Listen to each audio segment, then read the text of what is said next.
Now to solve the linear differential equation of second order by changing the dependent variable when an integral include in the CF is known। यहाँ जो CF है मतलब क्या है, जैसे मान लो हमने पीछे सोल्व किया था ना, जैसे ये कोई भी इक्वेशन है डिफरेंशियल इक्वेशन, कौन सी, इस टाइप की, D square Y over D X square plus मान लें हम 2 D Y by D X plus Y is equal to 0। तो इसका जो D square plus 2d plus 1 is equal to 0, ये जो आपकी ऑक्सिलरी इक्वेशन थी, यहाँ से हम रूट निकाल रहे थे, तो ये क्या बनेगा, d प्लस 1 का whole square is equal to 0। तो d की वैल्यू क्या आ गई, -1 एंड -1। तो इसके लिए जो CF था वो क्या बन रहा था हमारा, C1 प्लस C2 x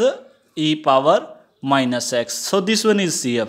तो यहाँ ये क्या कह रहा है कि अगर किसी भी डिफरेंशियल इक्वेशन को, linear differential equation of second order को हम सॉल्व करेंगे किससे, by changing the dependent variable. कब, जब आपका CF इज नोन, यानी एक तरीके से इस प्रकार का कोई भी आपको फंक्शन यानी CF का कोई पार्ट आपको पता हो तो हम उसको किस प्रकार सॉल्व करेंगे। अब देखिए, हमने कोई भी second order linear differential equation consider की, जो P, Q और R है वो ध्यान रखिए, this one are the function of x only. हमने माना कि let y is equal to u, कोई भी integral included the CF function, यानी जैसे मैंने अभी CF बताया था उसी में कोई ना कोई एक पार्ट आपका मेंशन है। ये आपकी डिफरेंशियल इक्वेशन हो गई, तो जहां जहां आपको y दिखा दे रहा है वो मैं क्या पुट कर रहा हूं, u।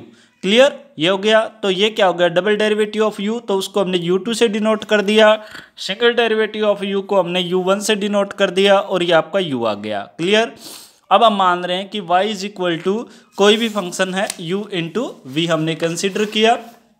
इसके बाद देखिए मैंने क्या किया, y आपने क्या माना था, y is equal to u into V, तो इसका डेरिवेटिव करेंगे तो u इंटू वी फॉर्मूला, तो ये क्या हो गया, फर्स्ट का derivative second plus second as it is derivative of first, ऐसे इसका डबल डेरिवेटिव कर देंगे। अब जैसे ही इसका डेरिवेटिव आया तो हमने इसको कहाँ पुट किया, जो आपकी इक्वेशन ये थी। अब D square Y over D X square की वैल्यू, तो ये डबल डेरिवेटिव वाली वैल्यू मेंशन कर दी, यहाँ p इंटू फर्स्ट डेरिवेटिव वाली मेंशन कर दी, और इधर y की वैल्यू हमने पुट कर दी। क्लियर ना। अब यहाँ से क्या किया, जो पूरी इक्वेशन थी उसको मैंने v की फॉर्म में, ये जैसे ये इक्वेशन थी ऐसे v में कन्वर्ट कर लेंगे। तो जो जो डेरिवेटिव, ये वाली टर्म बाहर आ गई, फिर first order derivative of v, तो फर्स्ट डेरिवेटिव एक तो इसमें है, एक आपका कहाँ है, इस टर्म में, तो ये इनको कंबाइन कर दिया। क्लियर। अब इसके बाद जो बच गया वो यहाँ मेंशन कर दिया। अब अगर इसको आप समझ पा रहे हो तो ये सेम एज इट इज आपकी इक्वेशन कौन सी है, ये वाली। तो इसकी वैल्यू तो किसके इक्वल है, 0 के इक्वल, तो इसी वैल्यू को हम कहाँ पुट कर देंगे, यहाँ। तो ये आपकी वैल्यू क्या हो गई, 0। तो ये किस में कन्वर्ट हो गया, uv2 plus 2u1 plus p u of v1 plus 0 is equal to r। अब हमने क्या किया, u से डिवाइड करवा दिया, तो ये आपकी फॉर्म ये बन गई।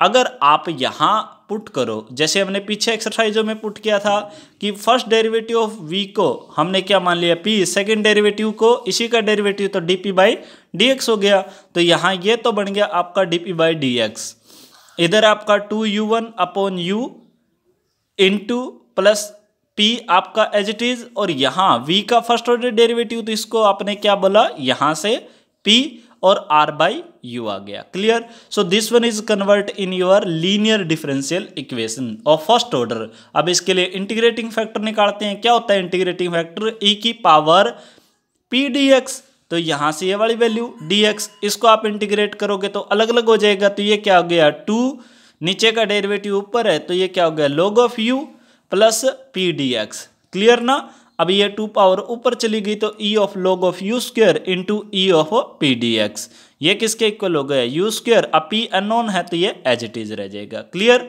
अब हमारा सॉल्यूशन क्या होता है, जो लीनियर डिफरेंशियल इक्वेशन का p into integrating factor is equal to integration of q into integrating factor dx plus c। तो यहां से ये वाली वैल्यू पुट कर दी, ये इंटीग्रेटिंग फैक्टर हो गया। Q आपका क्या है r बाई यू, तो ये r बाई यू आ गया, integrating factor dx plus C1। अब हमने क्या किया, इसको इधर ले जाके डिवाइड करवा दिया, तो ये u की पावर -2 हो जाएगी, ये भी माइनस हो जाएगा। क्लियर ना, यहाँ तक ये क्लियर हो गया। मैंने कुछ नहीं किया, इसको सिर्फ इसमें डिवाइड करवाया है। अब p की वैल्यू आपने क्या पुट की थी, p is first derivative of v यानी dv बाई dx, तो ये आपने ये वैल्यू पुट कर दी। क्लियर। अब dx को इधर ले गए, इधर रह गया dv, और इंटीग्रेट करेंगे तो dv का इंटीग्रेशन v, ये पूरे का बाहर इंटीग्रेशन हो जाएगा। Clear. This one is the solution, यानी ये केवल आर्टिकल है। अब क्वेश्चन इसी बेस हम करेंगे। ठीक है।